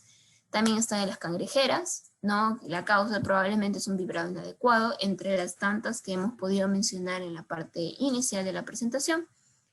Y pues los métodos de prevención es garantizar un proceso de vibrado más frecuente, ¿no? Si tengo un concreto con mucho refuerzo o un difícil acceso, yo debo emplear o considerar ya el uso de aditivos superplastificantes, ¿no? Dependiendo de qué tanta congestión de armadura yo tenga, o pueden ser tuberías también, ¿no? Revisar también el diseño, ¿no? Es muy importante revisar la proporción del agregado grueso, del agregado fino que yo voy a emplear, ¿no? Si tengo un exceso de grava, definitivamente no voy a tener más riesgo de la aparición de cangrejeras, sobre todo si tengo una armadura congestionada, ¿no? Reducir también la altura de capa de colocación. A veces vemos que están vaciando con el balde grúa o con la bomba, ¿no? Y el vaciado lo hacen a 1,5 o 2 metros, ¿no? De altura, no bajan todo el elemento, ¿no? Y se puede hacer, se baja, ¿no? Lo más que se pueda se acerca a la superficie de vaciado, ¿no? Y esa altura o esa caída va a ser menos violenta y no va a generar que ese impacto separe la piedra de la pasta, ¿no? Otra de los problemas es las juntas frías, ¿no? La causa un retraso en la colocación, ¿no? Alguna interrupción durante el vaciado, entre otras causas. Y pues las prevenciones, las que habíamos hablado hace un momento, ¿no? Definir bien las frecuencias entre mixers, por ejemplo, ¿no? Uno de los temas muy frecuentes es que a veces se culpa mucho el premezclado, pero también el constructor no está listo, ¿no? Y el mixer tiene que esperar un montón de tiempo. Eh, y se pierde el slam y definitivamente pues el concreto endurece más rápido y se forman estas juntas frías, ¿no? Es un tema de ambas partes, ¿no? Un compromiso de ambas partes. Uno para llegar en los tiempos adecuados y otro el constructor para estar listo o preparado cuando esto suceda. Controlar los tiempos de vaciado, prever pues estar listos, el revibrado del concreto que habíamos contemplado mientras el concreto se encuentra en estado fresco. Entonces, todos estos inconvenientes, hemos hablado un poco sobre el tema de los costos que pueden incurrir. Es muy importante que para yo prevenir todos los problemas siempre debo identificar las causas que me lo generan. Si yo identifico las causas y siempre me acostumbro a trabajar más soluciones correctivas que preventivas, definitivamente esto nunca se va a solucionar y va a ser un círculo vicioso que me va a generar un sobrecosto que se va a ir repitiendo en todo mi trabajo, ¿no? Si yo quiero realizar un trabajo más eficiente, pues voy buscando la manera de prevenir todos estos inconvenientes y no acostumbrarnos a siempre hacer lo mismo, ¿no? Siempre actualizarnos, siempre buscar, siempre capacitarnos como ahorita lo estamos haciendo, ¿no? Y bueno, esto por la primera parte. Ahora le voy a dar pase a la ingeniera May, que tiene algunos otros problemas que comentar. Muchas gracias, María Elena. Bueno, ahora voy a compartir la PPT. Ok. ¿Me pueden comunicar, por favor, si se está compartiendo bien? Sí, se logra ver. Ok, muchas gracias. Bueno, en primer lugar, buenas tardes a todos. Creo que ahorita somos un poco más de personas. Antes de iniciar con la segunda parte de esta presentación, quiero agradecer una vez más la invitación al Grupo Estudiantil ACI de la Universidad Andina del Cusco, ¿no? Y felicitarlos en realidad por participar en un evento internacional de esta magnitud, ¿no? Bueno, vamos a continuar con esta segunda parte de problemas frecuentes de los vaciados de concreto. El primer problema del que vamos a hablar es la segregación. Conforme a lo que ven en su pantalla, ¿no? La segregación en realidad es la tendencia del agregado grueso de separarse del mortero de cemento y arena, ¿no? Sin embargo, creo yo que la segregación lo podemos definir en un concepto más amplio, ¿no? Como la separación o la distribución no homogénea de los componentes del concreto. Ahora, ¿por qué sucede ello? Porque nuestros componentes del concreto difieren, ¿no?, en sus densidades. En realidad, nosotros tenemos partículas más pesadas, que son los agregados gruesos, no a comparación de la pasta de cemento junto con el agregado fino, cuya densidad en realidad es alrededor de un 20% inferior a la densidad de nuestro agregado grueso. Sin embargo, ¿qué es lo que pasa? En realidad, sumado a la viscosidad y a este porcentaje menor de diferencia, el agregado grueso logra quedarse suspendido en la matriz, ¿no? Entonces, ¿por qué es importante en realidad evitar este tipo de patología en nuestras estructuras? Porque la distribución no homogénea de la pasta de cemento, de nuestros agregados, va a generar o va a afectar directamente al comportamiento mecánico de nuestra estructura y por ende también a la durabilidad de nuestro concreto. Entonces, es bastante importante que nosotros sepamos cuáles son las causas, ¿no? Y como menciona mi colega, en realidad nosotros debemos siempre buscar hacer un trabajo preventivo y no correctivo, ¿no? Entonces, bueno, vamos a analizar un poquito. Aquí vemos una imagen, ¿no?, de una vía que ha sido vaciada. ¿Qué es lo que pasa cuando se da una segregación? Se generan dos capas. Una primera capa donde hay una poca presencia de agregado grueso y una segunda capa donde hay una excesiva presencia de agregado grueso. ¿Qué es lo que pasa con la primera capa? En realidad tiende a retraerse, ¿no?, y a fisurarse más. Y la segunda capa, que tiene excesiva cantidad de agregado grueso, es una capa más áspera, en realidad dificulta la compactación y también el acabado. Entonces visualizamos ahí cangrejeras, ¿no?, que son puntos que van a ser sí o sí dañinos para la durabilidad de nuestro concreto. Nosotros tenemos una serie de recomendaciones en realidad para este tipo de problema, para poder hacer un trabajo en realidad preventivo. Pero lo que sí tenemos que tener en cuenta es que, o a tener claro, es que este tipo de problema se origina a raíz de dos causas. La primera, la calidad de la mezcla de concreto, y la segunda, la calidad de los procedimientos constructivos. Aquí les mencionamos algunas. Por ejemplo, en cuanto a la calidad de la mezcla de concreto, nosotros vemos, por ejemplo, el control de la dosis del aditivo superplastificante. ¿Qué es lo que pasa? Nosotros muchas veces en campo desconocemos que nuestro aditivo plastificante o superplastificante tiene una dosis de saturación, ¿no?, un punto de saturación máximo. En realidad es el contenido máximo del aditivo presente en el concreto, ¿no?, a partir de la cual la fluidez ya no cambia de forma significativa, ya no aumenta de forma significativa. Incluso cuando aumenta de aditivo en el concreto, lo que generamos es una visualización de burbujeo en nuestro concreto, que es una preetapa a la segregación. Entonces, es necesario que nosotros conozcamos cuál es la dosis de saturación de nuestros aditivos que vamos a añadir a nuestro concreto. El segundo punto es el uso de aire incorporado, ¿no?, en cuanto a la calidad de la mezcla de concreto. ¿Por qué? Porque nosotros al usar aditivos incorporadores de aire en el concreto, lo que usan, nuestra finalidad, ¿no?, es estabilizar las burbujas microscópicas que hay en el concreto, ¿no? De esta forma nosotros vamos a mejorar la trabajabilidad del concreto fresco y por ende también vamos a minimizar, ¿no?, ese propicio a que se dé la segregación. Otro es el control de agua en el diseño de la mezcla, ¿no? A una mayor relación agua-cemento, a una mayor cantidad de agua en nuestro concreto, va a ser más propicio también para que se genere este tipo de patología. Y por último es la buena proporción arena-piedra en el diseño de la mezcla. ¿Qué es lo que pasa? En realidad, esta característica de granulometría es bastante importante. Más adelante vamos a explicar a detalle por qué, pero también influye, ¿no?, como factor causante de la segregación. En cuanto a la calidad del procedimiento constructivo, por ejemplo, aquí tenemos dos recomendaciones, es evitar el sobrevibrado, ¿no? Una vibración excesiva siempre va a propiciar más la segregación, ¿no?, porque va a causar que los agregados más pesados se sedimenten, ¿no?, y mientras que los agregados más ligeros suban a la superficie. Y también el control de altura de vacío en la colocación, porque en realidad siempre nuestra recomendación va a ser colocar el concreto en el punto más cercano a la posición final en la que se va a tener que quedar el concreto. Bueno, como les mencioné, ¿no?, una de las recomendaciones que nosotros damos es controlar, ¿no?, la dosis de aditivo y adecuada proporción arena-piedra. ¿Por qué? Porque en realidad, si bien yo les he mencionado que hay diversos factores, ¿no?, que propician esta patología en el concreto, en realidad la granulometría es un factor de bastante influencia. ¿Por qué? Porque una granulometría continua, ¿no?, que tiene tanto agregados de tamaños inferiores y superiores, va a permitir que los agregados de tamaños inferiores mantengan a los agregados de tamaños superiores en suspensión, ¿no? Entonces, por ese motivo, los concretos con granulometrías discontinuas siempre van a tender más a la segregación.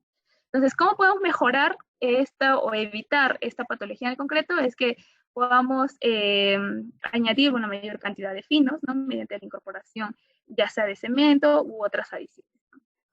Ahora, también acá recomendamos controlar la dosis de aditivo. ¿Por qué?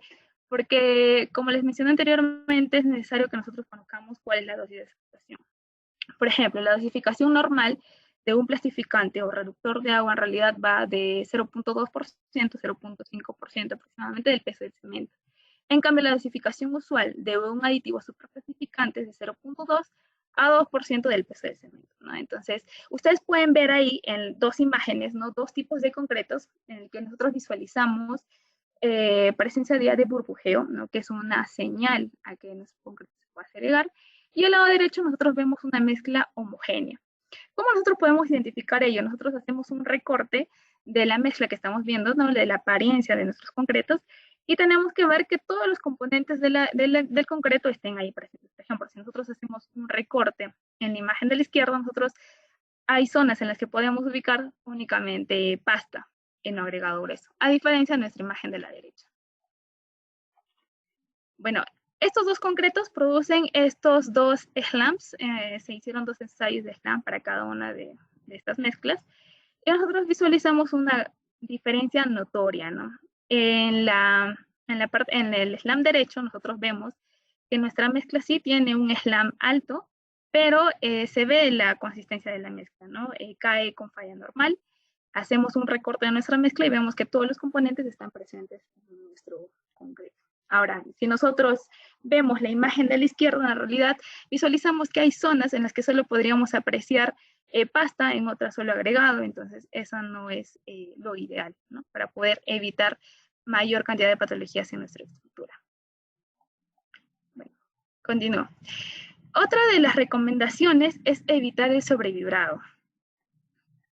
¿Cuál es uno de los factores en realidad que más va a depender también, ¿no?, la formación de esta o evitar la segregación? Es que nosotros también tengamos un operador con bastante experiencia, ¿no? Un operador experimentado va a ser capaz siempre de determinar cuál es el tiempo necesario y cuál es la distancia también entre cada punto de vibrado para obtener un concreto denso y sin segregación, ¿ok? Ahora, con respecto al tiempo de vibrado, hay algunas recomendaciones que brindamos aquí. Por ejemplo, ¿no?, muchas veces en campo se considera que el tiempo de vibrado es un valor fijo, y eso es erróneo. En realidad, el tiempo de vibrado depende del slam. A mayor slam, es necesario un menor tiempo de vibrado. Puede variar, sí, entre 5 a 10 segundos para un concreto de slam convencional. Otra recomendación fundamental que nosotros brindamos en realidad es realizar una inspección visual. Cuando nosotros observamos ese ligero brillo en la superficie una vez que hemos vibrado, es ahí donde nosotros ya sabemos que hemos llegado a nuestro punto máximo de vibrado y debemos retirar el equipo. Sin embargo, cuando nosotros dejamos el equipo más tiempo, vemos, ¿no?, como en la imagen inferior, ¿no?, que hay un tiempo elevado de vibración y ha generado segregación, ¿no?, donde vemos que el agua ya se ha separado de la mezcla de concreto, ¿no? No es una mezcla homogénea. Entonces, bueno, y otra recomendación final es que nunca debemos dejar el vibrador encendido porque se sobrecalienta. Ahora, en realidad, muchas veces cuando nosotros escuchamos de sobrevibrado, nosotros pensamos, ¿no?, que el tiempo de vibrado ha sido excesivo. Pero no solo es este factor, sino también que muchas veces nosotros en campo desconocemos cuál es el espaciamiento correcto entre cada punto o entre cada punto de inserción del vibrador. ¿Por qué? Porque ello va a variar, ¿no?, del cabezal de nuestro equipo. En realidad nuestro equipo puede venir de distintos tamaños. Por ejemplo, ahí ven en la tabla, no puede ser de 1,5 pulgadas, no de 2,5 pulgadas, de 2 pulgadas. En campo usualmente usamos pulgada y media, ¿no? Según esta tabla nosotros vemos que tiene un radio de acción de 15 centímetros, ¿no? Entonces, ¿cuál sería nuestro espaciamiento entre cada punto de inserción? Serían 30 a 40 centímetros, ¿no? Entonces, ¿qué es lo que pasa muchas veces en obra? Desconocen esta información y colocan el vibrador indistintamente. Entonces, puede pasar que en realidad estén vibrando un concreto que ya han vibrado anteriormente, no necesariamente en el mismo punto, pero ustedes ahora saben que el vibrador tiene un radio de acción, ¿no? Que sería más o menos 2 veces el alrededor, ¿no? Que sería el concreto que en realidad vibra. Por eso sugerimos observar siempre el radio de acción para el espaciamiento, ¿no? Ahí ven en la imagen, por ejemplo, para este caso sería cada 30 centímetros, ¿no? Bueno, esta es otra recomendación. Aquí vamos a ver 2 videos en los que ustedes claramente van a visualizar, van a diferenciar cuál es el procedimiento correcto y cuál es el procedimiento incorrecto de una vibración. Acá en la parte izquierda ustedes ven que el operador coloca el vibrador indistintamente, de forma horizontal. Ustedes tienen que saber que el vibrador se coloca siempre de forma vertical y en forma ordenada. En cambio aquí coloca en zonas indistintas, en realidad, sin llevar un orden, ¿no? Cuando el concreto todavía no ha sido colocado del todo. Ahí también hay otra equivocación bastante común en obra, ¿no? Que en realidad a veces usan el vibrado para colocar adecuadamente el concreto, pero no es así, ¿no? El concreto debe colocarse sin utilizar el vibrador. El vibrador es para la compactación del concreto, no es para la colocación del concreto. Ahora, aquí en el segundo video ven un procedimiento totalmente diferente, ¿no? El operador coloca el equipo, ¿no? De forma vertical y de forma ordenada, ¿no? Cada cierta distancia, ¿no? Los puntos de inserción. Bueno, continuamos con nuestras recomendaciones. Otro de los problemas también que ocurre en realidad, o una de las recomendaciones, es que a veces vacían el concreto a una altura de vaciado bastante elevada, ¿no? Entonces, esto sí o sí, de alguna forma, va a propiciar la segregación del concreto, ¿no? Por ello, siempre recomendamos, como ven a la derecha, el uso de canalones, ¿no? El uso de trompas de elefante, ¿no? Para que nosotros podamos colocar el concreto lo más cerca posible a su posición final, ¿no? Sin segregarlo, ¿no? Ahí ven en 2 videos, ¿no? En donde simplemente nos usa un canalón, se suelta el concreto a una distancia un poco alta, y en el video de la derecha ustedes pueden visualizar que con un canalón, ¿no? El concreto cae ya súper más cerca, ¿no? Al punto final. Otra de nuestras recomendaciones también, o las que hemos visto en campo en realidad, es que usan herramientas con cerdas, rastrillos, ¿no?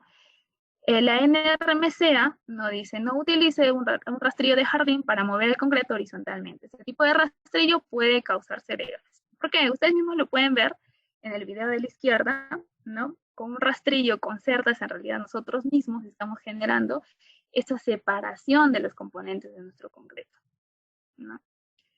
En cambio, caso contrario, ¿no? Vemos en el video de la derecha, donde estoy usando también un equipo para poder mover mi concreto, pero sin cerdas, ¿no? Sin cerdas. Entonces, ¿qué es lo que genera? Que nosotros desplacemos nuestro concreto de forma homogénea, ¿no? Ahora, ahí también hay otra recomendación que me gustaría darles, ¿no? Muchas veces en campo se ve que cuando vacían el concreto lo vacían en pilas pequeñas, separadas, y de ahí las desplazan. Y en realidad esa no es una práctica correcta. O también lo colocan o lo vacían en una pila súper grande y de ahí recién desplazan a todo el área, y también es una práctica incorrecta. Lo que se tiene que hacer es colocar el concreto desde una esquina, ¿no? Ir en forma uniforme, ¿no? Para poder colocar el concreto, ¿no? Siempre hay que evitar desplazar el concreto a largas distancias, porque eso va a generar que mi mortero tienda a separarse de mis agregados, ¿no? De mi agregado grueso. Entonces, ahí también se va a generar segregación. Y por último, también vemos que en campo, ¿no? Ocurre un transporte inadecuado. Ustedes ven ahí en el video que se está reproduciendo, ¿no? Es un transporte, sí ha sido con alta velocidad de traslado, un camino sinuoso, ¿no? Y ven que cae primero la pasta y luego ya caen los agregados gruesos, ¿no? Entonces eso genera segregación del concreto, ¿no? Ahora, en cambio, no digo que el concreto sí o sí deba producirse al lado de su punto de colocación, ¿no? Hay muchas veces en que la planta está a una cierta distancia, pero debe tenerse en cuenta varios factores, ¿no? Por ejemplo, no vas a ir a una alta velocidad, o por ejemplo, si tu concreto va a ser colocado a una distancia mucho más lejana, ¿no? Se recomendaría colocar mayor cantidad de finos, ¿no? Para que tu concreto también mantenga esa consistencia. Por ejemplo, en este caso el primer caso es en una obra en provincia, Piura, y el caso de la derecha, en realidad también es en provincia, también hay un desplazamiento, un transporte del concreto desde la planta, pero vamos a ver cómo es que cae el concreto bastante diferente a lo que estamos viendo en el lado izquierdo, ¿no? Para que vean la diferencia de cómo cae el concreto. En realidad el concreto a la derecha cae de manera consistente, ¿no? Ustedes ven que caen todos los componentes a la misma vez, no cae primero la pasta y luego el agregado grueso, ¿no? No se observa eso. Entonces pueden observar eso. Ahora, lo que yo recomendaría con respecto a este punto en realidad es que nosotros siempre antes de iniciar un proyecto identifiquemos todas las variables, ¿no? Cuál es el tamaño de nuestra obra, ¿no? Cuál es la cantidad de concreto que nosotros vamos a descargar, en cuánto tiempo, ¿no? Para que nosotros podamos analizar, no a corto plazo, sino a largo plazo de nuestro proyecto, o sea, analizando un poco más a futuro, cuáles son los equipos más adecuados, cuáles son los equipos que más nos convienen, ¿no? A veces es mejor invertir en un inicio, en algún equipo que nos pueda ayudar, porque en realidad que el concreto que coloquemos sea de mala calidad, igual nos va a generar sobrecostos de no calidad. Entonces, eso es lo que nosotros debemos aprender a evitar, ¿no? Bueno, ahora continuamos con la segunda patología. La segunda patología es retardo de fragua, ¿ok? Bueno, la definición, como ven acá, según el comité ACI 116R, el retardo de fragua es la reducción en la tasa de endurecimiento, ¿no? Fraguado ambos, es decir, un aumento en el tiempo requerido para alcanzar el tiempo de fragua inicial y final o para desarrollar resistencia temprana del concreto fresco, ¿no? Ahora, ¿por qué es importante que nosotros analicemos cuáles o evitemos, ¿no? este problema de retardo de fragua?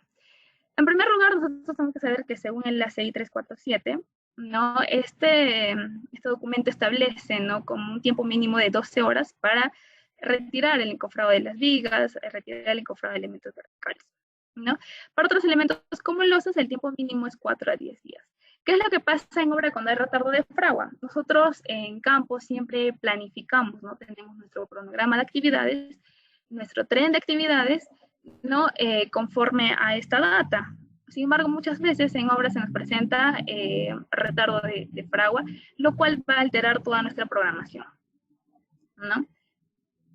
Aquí les voy a mostrar un video, un caso real, en realidad, de un proyecto, que es retardo de fragua, ¿no? Pueden ver ahí que la estructura en realidad no ha logrado adquirir su resistencia, ¿no? Y comentarles, este concreto ha sido vaciado un día a las 3 de la tarde y el registro de este video ha sido a las 8 o 9 de la mañana del día siguiente, ¿no? Entonces, todo ello va a generar sobrecostos, ¿no? Costos por paralización de la producción, porque no se puede continuar simplemente por el tren de actividades. Y como ven ahí, también se genera un daño, ¿no? Del concreto por un desencofrado prematuro, ¿no? Al no haber alcanzado la resistencia suficiente, el esfuerzo que se hace al desencofrar siempre va a generar daños, ¿no? en la estructura. Bueno, para que puedan observar un poquito el video. ¿Cuáles son las causas de este problema? En realidad, sobredosificación de aditivos retardantes, aditivos de baja calidad y temperatura ambiente baja. Sobredosificación de aditivos retardantes es una causa bastante frecuente y a veces pasa percibida inadvertidamente por nosotros. ¿Por qué? Porque en realidad, por tres factores, ¿no? A veces concreto, esto ocurre frecuentemente con concreto premezclado, ¿no? Entonces, puede que se haya dado un mal funcionamiento de los dosadores aditivos, que son equipos bastante sensibles, ¿no? Que se pueden descalibrar y que muchas veces no son evaluados con frecuencia, ¿no? Otra también puede ser porque los aditivos en concreteras están almacenadas en tanques, ¿no? Por largo tiempo y eso puede haber una concentración de sólidos, ¿no?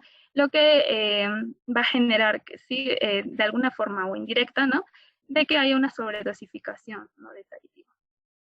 Aditivos de baja calidad y también temperatura ambiente baja, ¿no? Va a generar este problema.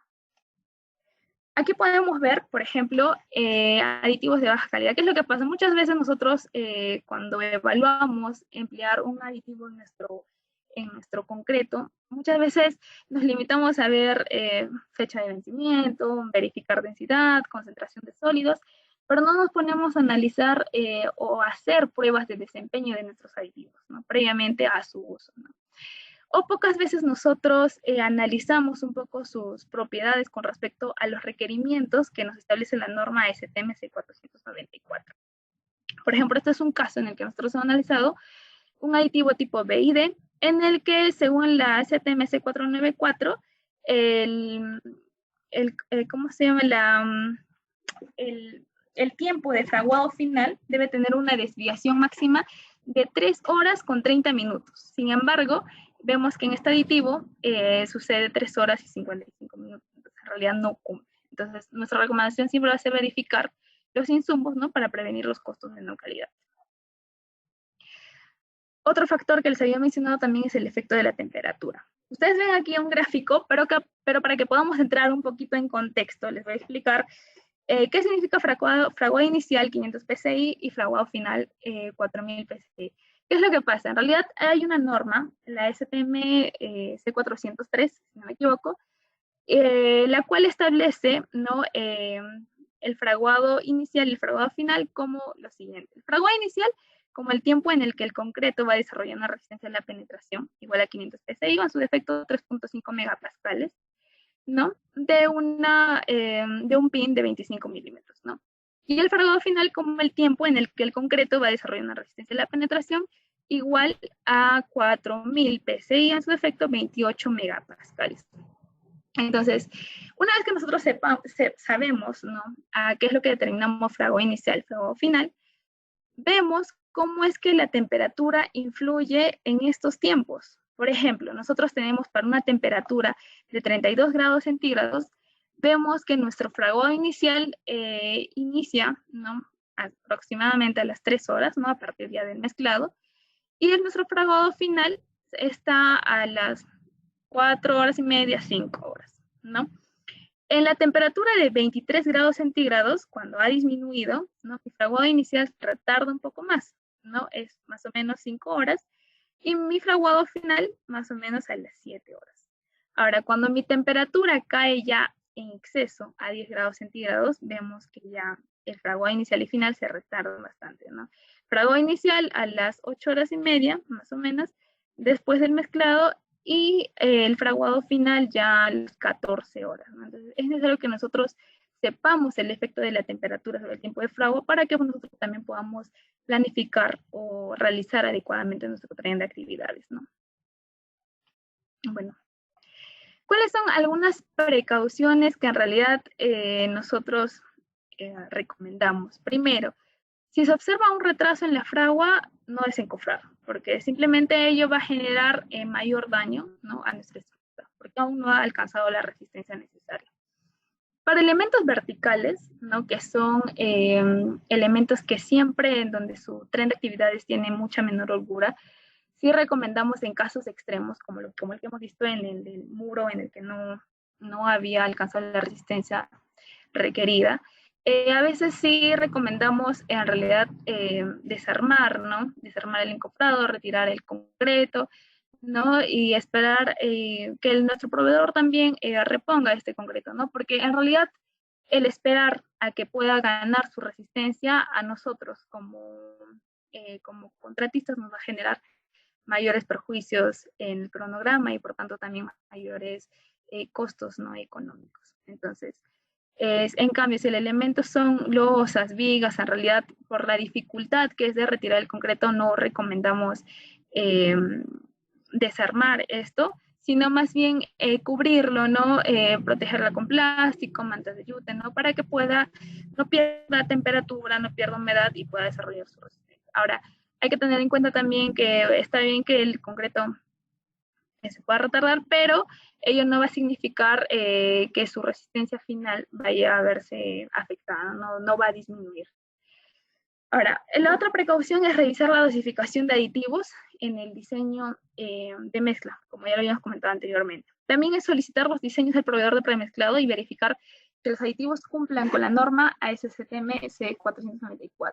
Nosotros recomendamos siempre solicitar a su proveedor, ¿no? De acuerdo, basándose ustedes en la norma ASTM C94, ¿no? Para que ustedes puedan solicitar un expediente técnico en el que ellos les confirmen, ¿no?, cuál es el tiempo de fraguado inicial, cuál es el tiempo de fraguado final del concreto que ellos les están suministrando, ¿no? Siempre es necesario. Y por último, es comunicar al proveedor de premezclado cualquier anomalía en los tiempos de desencofrado. Para ello, nosotros siempre recomendamos a nuestros clientes que puedan llevar los tiempos, ¿no? Por ejemplo, el tiempo de llegada del mixer, el tiempo en el que ha esperado para vaciar, el tiempo en el que ya está vaciando, en el que culmine el vaciado, ¿no? Es necesario tener toda esta data nosotros para que nosotros podamos identificar dónde está el problema, ¿no?, la raíz, y también solucionarlo, ¿no?, tomar acciones en el momento oportuno, ¿no? Bueno, aquí otra recomendación también es uso de aditivos de mayor performance, ¿no? Algunos aditivos, como los que tienen como base los policarboxilatos, tienen mayor eficiencia en hidratación del cemento. Aquí van a visualizar un video en el que se diferencia el mecanismo de acción de dos aditivos, ¿no? Uno es, el primero que estamos viendo es a base de polinaftaleno, ¿no?, que es bastante común, ¿no? Y el siguiente que vamos a ver es el de a base de policarboxilato. El primero que estamos viendo, el polinaftaleno, va a generar la dispersión de nuestras partículas, lo cual también va a propiciar una mayor hidratación de las partículas de cemento, ¿no? Pero, ¿qué es lo que pasa con los aditivos a base de policarboxilatos? Los aditivos a base de policarboxilatos te dan son de mayor eficiencia en cuanto a la dispersión de las partículas de cemento y por tanto también te van a permitir una mayor hidratación de las partículas de cemento, ¿no? Entonces, esto te va a también permitir reducir en mayor cantidad la cantidad de agua empleada en la mezcla, ¿no? Ahí estamos viendo ya del policarboxilato, ¿no? Se generan largas cadenas que generan una mayor dispersión de las partículas de cemento, ¿no? Entonces, ahí el beneficio que en realidad nos da el policarboxilato es que se empieza a hidratar las partículas de cemento cuando aún todavía el concreto se mantiene en estado plástico, ¿no? Entonces es bastante el beneficio, a diferencia del polinaftaleno.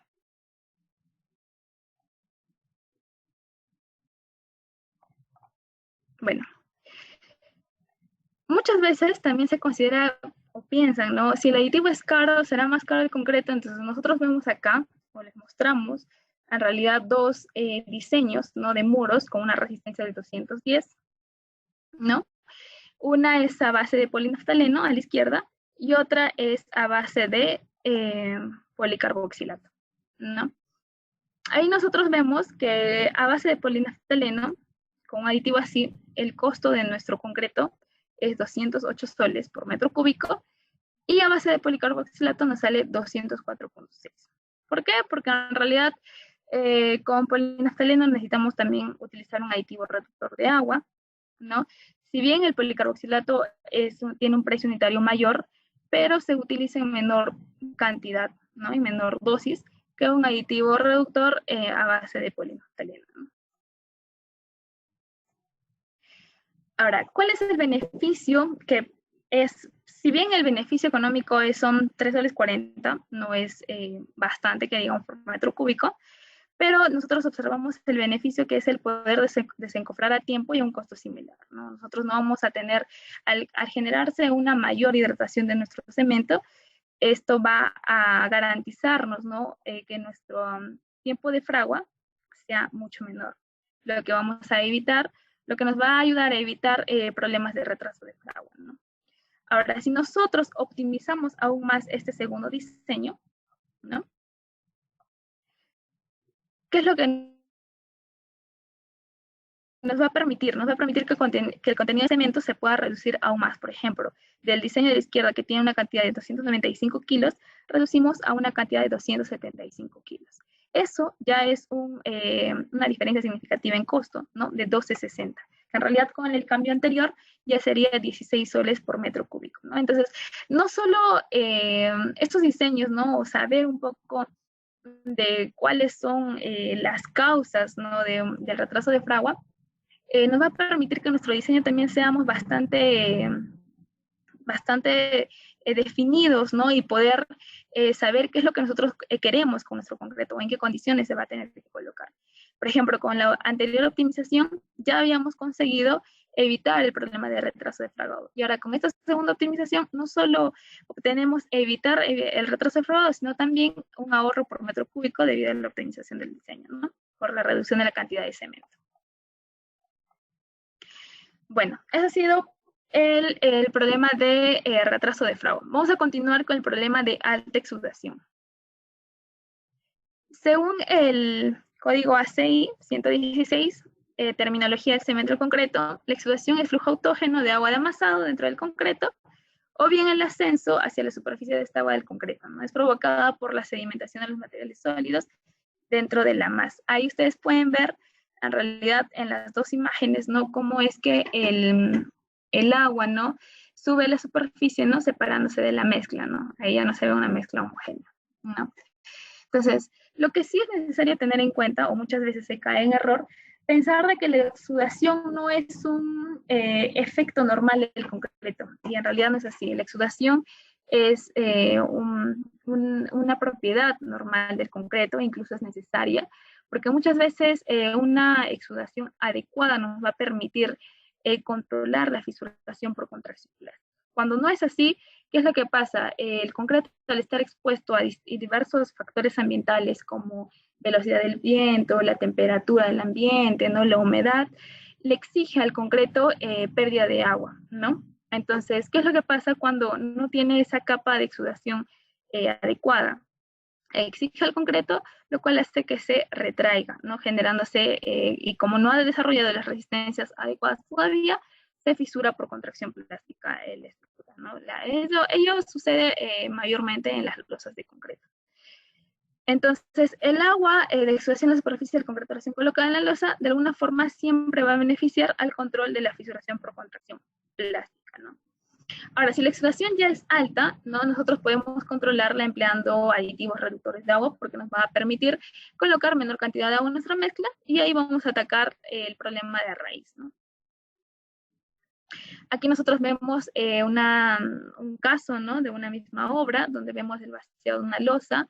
Hay dos zonas notoriamente diferentes, ¿no?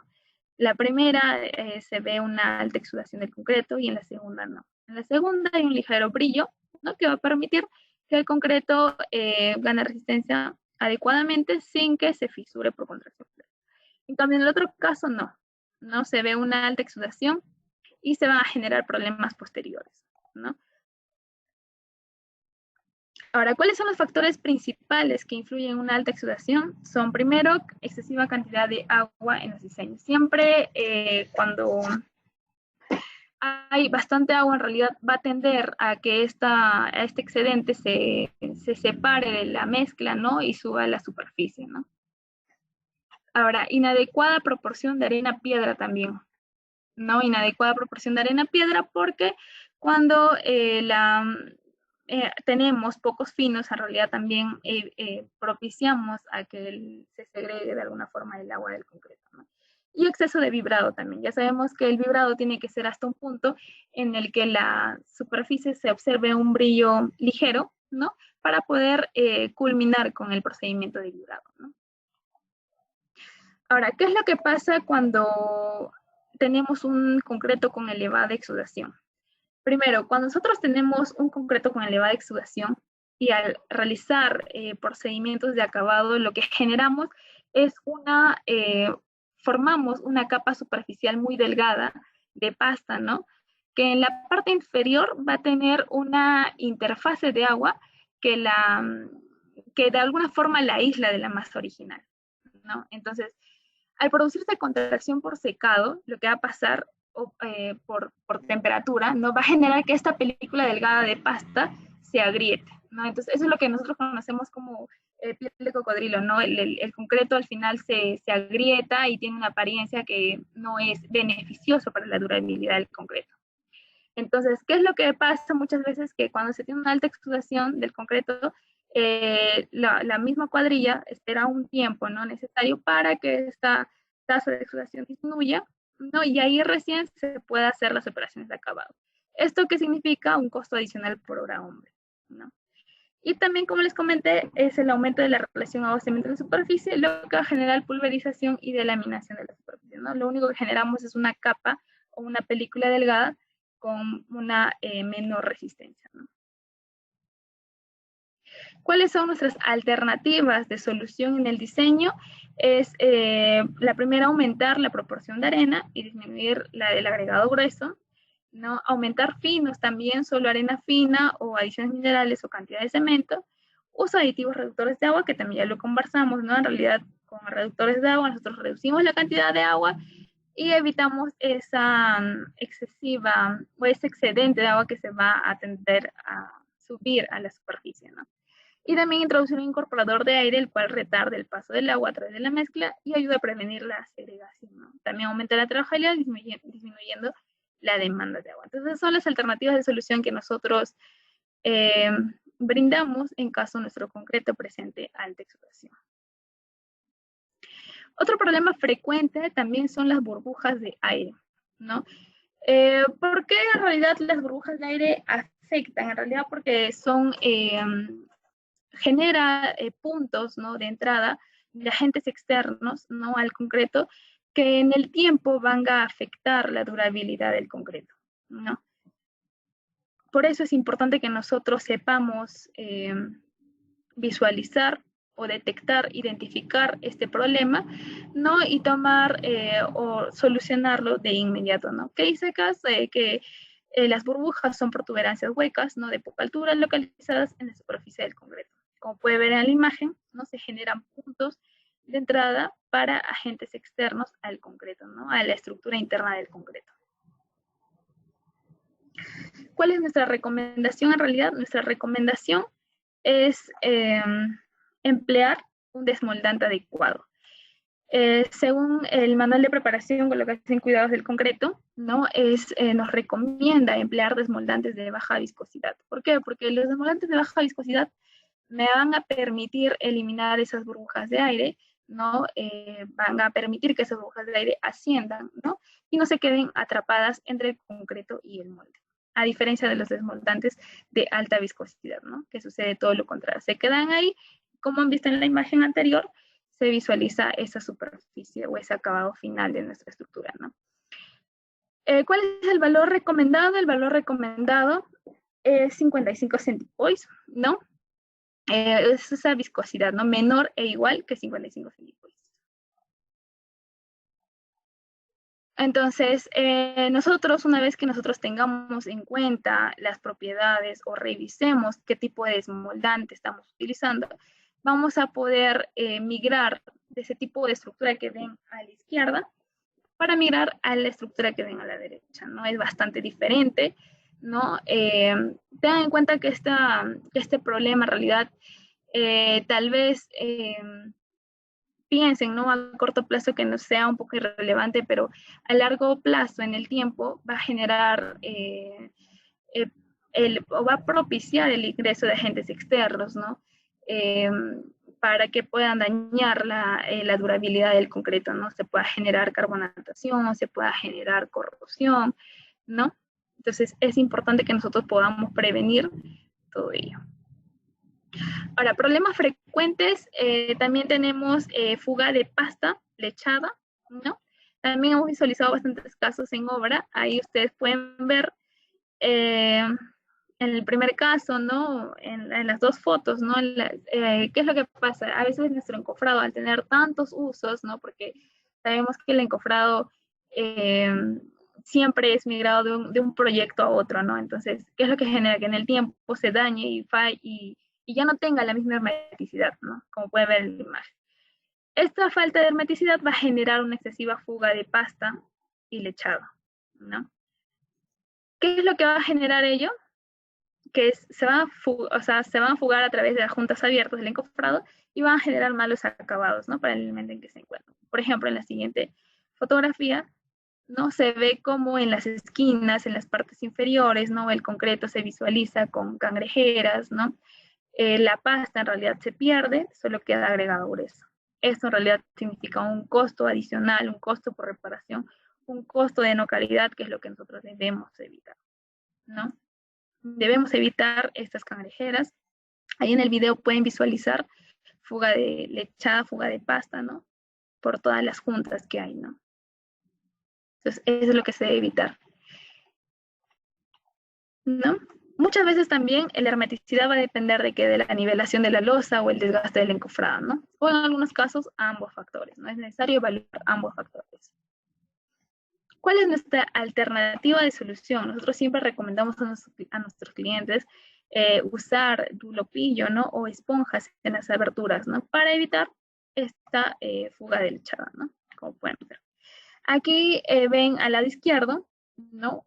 Con esponja, un encofrado en el que se ha usado esponja en la parte inferior, ¿no? Ven que en la parte inferior no podemos visualizar o no visualizamos cangrejeras, agujeros, ¿no? O agregado grueso nada más sin pasta.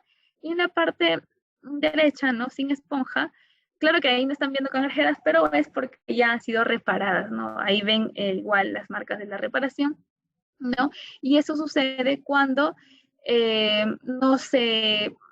No, yo sé que a veces es complicado por el costo cambiar o renovar los encofrados, pero ya les mencioné que el uso de esponja también es bastante, o ayuda a evitar este tipo de problemas, ¿no? Conforme a lo que también hizo mi colega, en realidad les muestro aquí un resumen, ¿no? De la segunda parte de esta presentación. Hemos hablado un poco de los problemas de segregación, hemos hablado de retardo de fragua, exudación excesiva, burbujas de aire y fuga de pasta y lechado. Un poco la causa de segregación, a modo de resumen, es principalmente ¿no? Un sobrevibrado, ¿no? Un sobrevibrado. Tenemos que tener en cuenta la calidad de nuestra mezcla de concreto y la calidad de cada uno de nuestros procedimientos constructivos. No es necesario para poder evitar este problema. El retardo de fragua, también la principal recomendación es que nosotros podamos verificar, o siempre hagamos el seguimiento al diseño de nuestra mezcla, ¿no? Verifiquemos la calidad de nuestros aditivos, ¿no? De nuestros aditivos retardantes, ¿no? Y también verifiquemos siempre cuáles son, o analicemos cuáles son los factores ambientales de nuestro proyecto para poder diseñar adecuadamente un concreto ideal para nuestra situación, ¿no? Los concretos no siempre son iguales, los concretos siempre van a diferir en cuanto a las condiciones ambientales que tenga nuestro proyecto. Exudación excesiva también, tenemos que supervisar que este problema no ocurra y en caso ocurra, podemos incrementar el porcentaje de agregados finos, ¿no? O reducir el contenido de agua, ¿no? Burbujas de aire también, son puntos de aire que ya les mencioné, atrapados entre el concreto y el molde. Lo que nosotros les recomendamos es evaluar la ficha técnica de su desmoldante.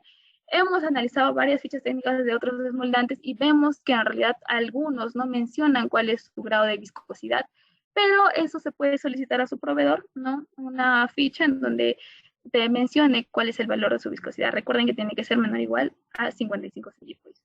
Y con respecto a la fuga de pasta lechada, es una recomendación ya ir más allá, ¿no? Ser más cuidadosos y buscar siempre prevenir este tipo de problemas. En general, hemos hablado creo yo, de los principales problemas que hemos visto a lo largo de nuestra experiencia en distintos proyectos.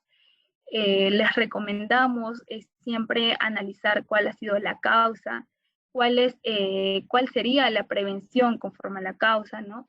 Evitemos ese chip que tenemos de corregir las cosas, ¿no? Siempre manejemos en todos los temas del sector construcción, manejémoslo como siempre con puntos de mejora, ¿no? Siempre con puntos de mejora, siempre viendo cómo crecer y siempre viendo cómo evitar costos de no calidad. No es grato ir corrigiendo procedimientos que se han hecho mal, no, en realidad es mejor analizar desde un inicio, ¿no? Y evitar este tipo de problemas. Si incurrimos en más costos, que sean para que a largo tiempo nos generen un concreto de mejor calidad, ¿no? Procedimientos de mejor calidad, no a forma de correcciones, ¿no? En realidad, esta ha sido toda nuestra presentación con respecto al tema de problemas frecuentes en los vacíos de concreto. Espero que haya sido de su agrado. Y si tienen algunas consultas, quedamos prestos a atenderlas. Muchas gracias. El capítulo estudiantil ASI UAC está muy agradecido por la presencia de ambas, sobre todo por el curso que están impartiendo. Sin duda, la educación no debe ser un motivo de lucro, sino un motivo para que cada uno se pueda superar y sobre todo teniendo dos grandes imágenes. Muchas gracias a ustedes. Bueno, ya pueden ver en el chat, están agradeciendo la información y la ponencia brindada. Muchas gracias a nombre del capítulo estudiantil. Eso sería todo. Gracias.